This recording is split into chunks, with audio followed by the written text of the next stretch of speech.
राजस्थान में petrol diesel पर 2% VAT घटाया है। साथ ही केंद्र सरकार ने प्रति लीटर 2 रुपये कम करके राजस्थान की जनता को बहुत राहत दी है। राजस्थान में रेट की जो विसंगतियां थीं उनको भी समान किया है। पूरे राजस्थान में एसओजी अब नए रूप में और स्वतंत्र होकर काम कर रही है। 12.5 लाख कर्मियों और पेंशनर का डीए बढ़ाया है। भाजपा सरकार 5 साल में होने वाले वादों को कुछ ही महीनों में पूर्ण करके राजस्थान को अग्रिम पंक्ति में लाएगी। साथ ही इस सब के लिए मैं माननीय प्रधानमंत्री मोदी जी को और राजस्थान के सीएम साहब भजन लाल जी को बहुत बहुत धन्यवाद देता हूं। जय हिंद। कल जो मुख्यमंत्री जी ने अपनी कैबिनेट में अनाउंस करा कि हम 2% वैट कम करें, ये वैट कम करना नहीं हुआ, वैट कम नहीं करा। इनने जो ट्रांसपोर्टेशन कॉस्ट थी वो कम करी है। हर डिस्ट्रिक्ट में इनने कोशिश करी है कि जो भरतपुर हमारे यहाँ सबसे सस्ता है, सस्ता इसलिए है कि भरतपुर में मथुरा रिफाइनरी की पाइपलाइन आई, पाइपलाइन से वहां डीजल और पेट्रोल आता है, सबसे सस्ता भरतपुर है। बट इनसे कल मैंने सोचा था कि भरतपुर जितनी प्राइस में आपको पेट्रोल और डीजल हनुमानगढ़ में भी मिल जाएगा, बट अभी भी हनुमानगढ़ और भरतपुर के अंदर पेट्रोल में 2 रुपए लीटर का फर्क है और डीजल में करीब 1 रुपए 87 पैसे का फर्क। तो वो इक्वलाइजेशन फंड भी नहीं हुआ। जो ये कहते थे कि भाई हम 5 रुपए 30 पैसे और 1 रुपए 40 पैसे तक कम करेंगे, वो भी नहीं ये कर पाए, क्योंकि मंशा होने। आज हमारा यूपी से धौलपुर, जो कि सबसे पहला स्टेशन पड़ता है भरतपुर से, यूपी से हमारे को डीजल 3 रुपए महंगा अभी भी धौलपुर में मिले और पेट्रोल हमारे को करीब 10 रुपए लीटर आगरा से महंगा मिलेगा। तो ये पैसा कहां जा रहा है, ये आपके प्रधानमंत्री जी खुद बोल चुके हैं पैसा कहां जा रहा है, ये आप समझ सकते। इसी तरह से पलवल हरियाणा में हमारे को अभी भी 10 रुपए लीटर में पेट्रोल में फर्क है। पलवल हरियाणा में 95 रुपए 45 पैसे, धौलपुर में 105 रुपए 35 पैसे, तो करीब 10 रुपए का यहाँ फर्क है। और पेट्रोल और डीजल के अंदर करीब धौलपुर और हरियाणा के अंदर 2 रुपए लीटर का फर्क है। तो ये तथ्य आपके सामने लाना चाहता हूं। जब से मोदी सरकार बनी, ये सब क्यों हो रहा है, ये भी आपको समझना पड़ेगा। ये हो क्यों है, ये खेल क्या है? ये खेल है कि किस तरह से राज्य सरकारों को पैसा डिवॉल्व नहीं करना, कि उनको पैसा किस तरह से नहीं दिया जाए। ये पूरा पैसा जो मंशा है केंद्र सरकार की, वो मंशा है ये पैसे रखने की मंशा। आपको ये बताना चाहूंगा, 2014 से अक्टूबर 22 तक पेट्रोल पर एक्साइज ड्यूटी 200% बढ़ी।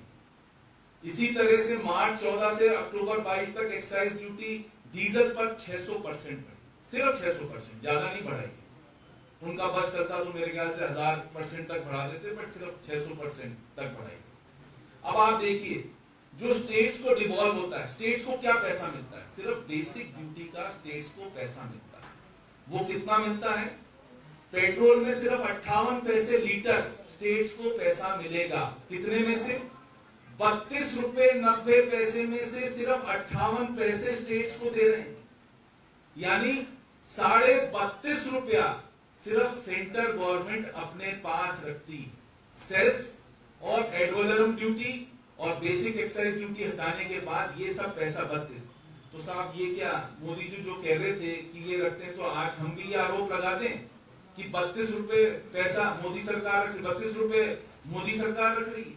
इसी तरह से डीजल में आप, डीजल में सिर्फ स्टेट्स को 75 पैसा मिलता है, आउट ऑफ 42 रुपए 33 पैसे, यानी 42 रुपए 33 पैसे जो है वो सेंट्रल गवर्नमेंट को मिलते हैं, उसमें से सिर्फ 75 पैसा स्टेट्स को जो जाता है। पिछले साल ये रेवेन्यू थी 4,80,000 करोड़ रुपया। उसमें से स्टेट्स को क्या पैसा मिला आपको पता है? यानी हमारा तो शर्म से सर झुक जाता है, हमें सिर्फ 25,000 करोड़ रुपया मिला है। 4 लाख आप समझ लो, घटा लो, एक 480 में से 25 मतलब 4,55,00,000 रुपया, सिर्फ 4,55,000 करोड़ रुपया सिर्फ सेंट्रल गवर्नमेंट ने अपने पास रखा। और इसमें कैग की भी एक फाइंडिंग है। कैग ने लिखा है ये जो सेस का पैसा है, जो उन्होंने सेस लगाया था, सेस इसीलिए लगाया था कि जिससे कि स्टेट्स को उनको पैसा नहीं देना पड़े। सेस की एक फाइंडिंग है, यहां एक है ऑयल इंडस्ट्री डेवलपमेंट बोर्ड। उनने ये कहा था यदि आप सेस का जो पैसा है वो ऑयल इंडस्ट्री डेवलपमेंट बोर्ड के पास रखिए, जिससे ये डिविजिबल पूल जो है पैसा इकट्ठा होगा, जिससे ये हम पैसा भारत के अंदर पेट्रोलियम की खोज में, पेट्रोलियम के इंप्रूवमेंट में, एनवायरमेंट फ्रेंडली पेट्रोलियम देने में ये पैसा R&D पर खर्च करेगा। बट ये पैसा OIDD को एक पैसा भी नहीं मिला पूरे 10 साल के अंदर। ये पैसा सब केंद्र सरकार ने अपनी योजनाओं में इस्तेमाल करा। एक चीज और कहना चाहता हूं, जो बीजेपी सरकार कहती थी कि भाई इनने बजट में कहा हमने बीमारू प्रदेश बना दिया, पिछली सरकार ने बीमारू, ये बहुत वर्ड यूज करा हमने बीमारू प्रदेश। बीमारू की मतलब लैंग्वेज नहीं समझते, बीमारू का मतलब था सिक इंडस्ट्री, और सिक इंडस्ट्री का मतलब होता है you are in a debt trap. आज हम अपने डेट ट्रैप में नहीं है। राजस्थान ऐसा स्थिति में नहीं है, डेट ट्रैप में नहीं है। आज आपने कल 1500 करोड़ रुपए की छूट दी है वैट की वजह से। ये उनका सरकारी आंकड़ा है, मेरा आंकड़ा नहीं, सरकारी आंकड़ा कह रहा है हमने 1500 करोड़, 65,000 करोड़ का ऑलरेडी डेफिसिट है। आपने 1500 करोड़ की और दे दी, 67,500 हो गया। आपकी एक्साइज ड्यूटी कुछ दुकानों को आपने 10% के ऊपर बढ़ा के आपने रख दिया, और अभी आपने सिर्फ 3 महीने के लिए बढ़ाई है। जो आपका मेन सीजन होता है अप्रैल मई जून, और जो बारिश का सीजन होता है तब ये सब दुकानें खाली हो जाएंगी। तो उसमें जितना लॉस होगा, जो 15,000 करोड़ की आप रेवेन्यू मानते हो, किसकी एक्साइज ड्यूटी से शराब की आप जो रेवेन्यू मानते हो 15,000 करोड़ की, इस बार उतना पैसा भी आपके पास नहीं आएगा। तो वो जो डेफिसिट था, स्टेट गवर्नमेंट का डेफिसिट था, वही करीब करीब मेरे ख्याल से आज की डेट में करीब 68,000 करोड़ हो जाएगा। और 68,000 करोड़ इंटू आप 500 कर लो, हमने 3 लाख करोड़ का नुकसान देके हम 5 साल में गए थे, तो ये 3 लाख को भी क्रॉस करेगा, क्योंकि आपके पास कोई सूत्र नहीं है जहां से आप रेवेन्यू को बढ़ा सको, आपके पास कुछ भी सूत्र नहीं। तो इनकी कथनी और करनी में आप किसी को भी क्रिटिसाइज कर सकते हो, बट कथनी और करनी में इस बीजेपी सरकार का बहुत ज्यादा डिफरेंस है। तो ये मैं आपको बताना चाह रहा हूं कि किस तरीके से ये स्टेट गवर्नमेंट्स का जो पैसा, स्टेट गवर्नमेंट्स को वैट क्यों बनाना पड़ा, राजस्थान गवर्नमेंट को वैट क्यों बढ़ाना पड़े, क्योंकि हमारे को डिविजिबल पूल से पैसा ही देना बंद कर दिया, हमारे को एक्साइज ड्यूटी से पैसा ही देना बंद कर दिया। तो हमारे पास ऑप्शन ही नहीं था। अब करते ना, भजनलाल जी की सरकार कम करते वैट को, मैं तो कहता हूँ 10% और कम कर दो ना, क्या दिक्कत है, ले आओ यूपी के जितना, हमारे को क्या फर्क पड़ता है, करो आप, आपने ताकत होनी चाहिए, बट नहीं कर पाए। वो क्यों नहीं कर पाए? क्योंकि ये चीज आप कर ही नहीं सकते हो, आपकी फाइनेंशियल पोजीशन आपको अलाउ ही नहीं कर रही कि आप ये सब कर सकते। दूसरी चीज इलेक्शन बॉन्ड्स की, जो आपसे मैं बात करना चाहता हूं। अब आप देखोगे रोज व्हाट्सएप मीडिया पे कल से चालू हो गए, अरबिंदो फार्मा पर एमडी पकड़ा गया, 10 दिन बाद उनको बॉन्ड्स दिए। डिफरेंट कंपनीज, आपने देखा इसमें अंबानी और अडानी का एक भी नाम नहीं। वो क्यों नहीं है? क्योंकि उनकी शेल कंपनीज ने बॉन्ड्स खरीदे, जहां पर उनके कोई ना कोई डिस्ट्रीब्यूटर, डीलर कोई भी होगा, उसने बॉन्ड्स खरीद के सरकार को दिए, जिससे उनको ये नहीं लगे कि अडानी और अंबानी से पैसा है।